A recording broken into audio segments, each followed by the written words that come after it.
everyone. You know Tomorrow's Tech is all about providing practical insights for entrepreneurs. Tomorrow's Tech is excited to partner with Tech Mahindra's Makers Lab to fuel the growth of innovation across Australia and New Zealand. Makers Lab has expanded across 10 countries from 2014 and is now getting ready to set up in Melbourne, Australia. And now, to discuss how Makers Lab will be providing value for the Australian ecosystem, we have the Global Head of Innovation for Tech Mahindra, Nikhil Malhotra. Welcome on the show, Nikhil. Yeah, thank you so much, Clarice. Good to be here.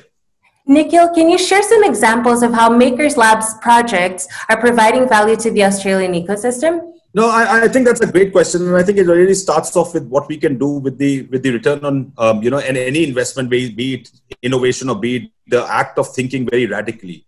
So we have about 4 or 5 core areas where we essentially look towards. And those are things that would essentially be brought into the Australian ecosystem to provide value. Number one is, of course, AI.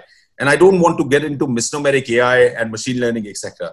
But we research on how can you do AI with lesser amount of data.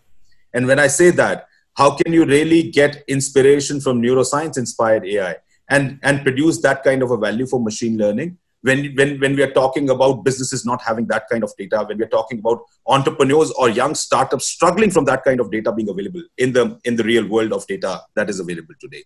Number 2 is, can AI become responsible and ethical when we are essentially talking about AI and machine learning systems? And in that regards, we have worked a lot. We have worked on our own chatbots. Our own chatbot is a personification of how ethical systems may work in a kind of a healthcare scenario.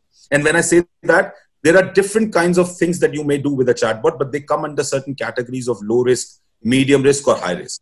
If I start giving you prescriptions via a chatbot, or if I start doing diagnosis on the go, then I consider that itself as a kind of a high risk category.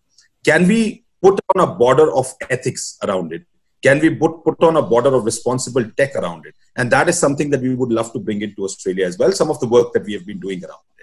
The second, of course, is our research, but we would love to partner with Australian universities and businesses around quantum.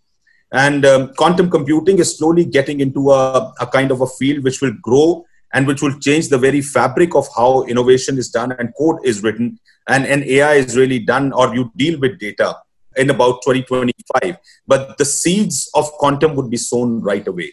And those are things that we are researching.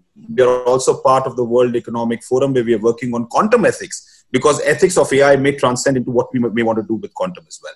IoT, which is usual, but how do you look at Internet of Things to solve some of the challenges that Australia today faces? For example, Melbourne as a city is now turning or creating itself into different transit-oriented life spaces, where the center is shifting towards the regional part or the suburbs, where people would live, would essentially work from over there and even connect to a large number of people across the world.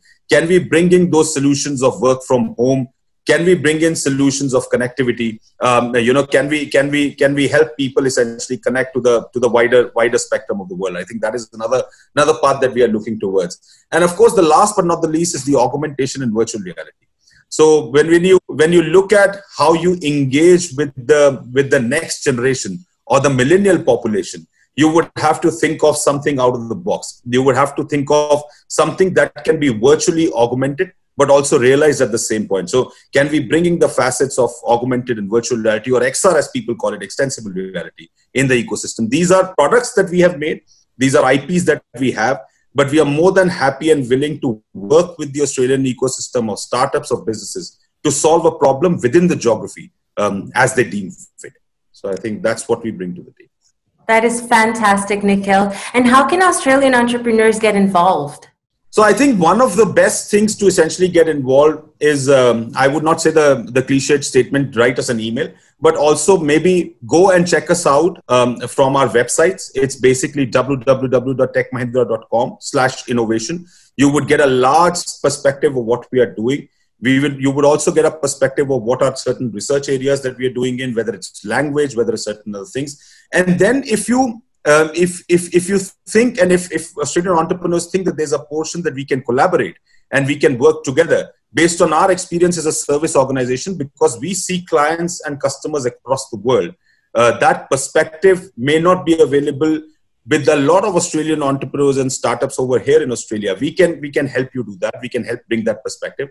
And then we are willing to work together. And when we work together, it's not just about the commercial intent. We would look at the problem statement. We would look at the why of the problem statement, the very core reason why Makers Lab was set up. And then we go about thinking of how we can solve the problem first in Australia and then on a global scale. And market some of these things as joint IPs and products from a Tech Mahindra perspective to the outside world as well. I think that's how entrepreneurs can connect with us. These are some great opportunities for entrepreneurs, Nikhil. Thank you so much for coming on the show. Thank you so much, Grace. It's a pleasure. And we're really looking forward for a successful and fruitful partnership between Tomorrow's Tech and Makers Lab.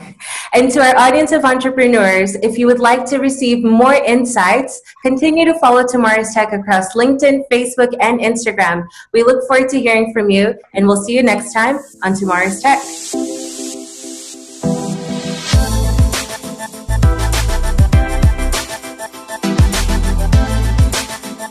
Tomorrow's Tech, presented by 3 Dot Digital.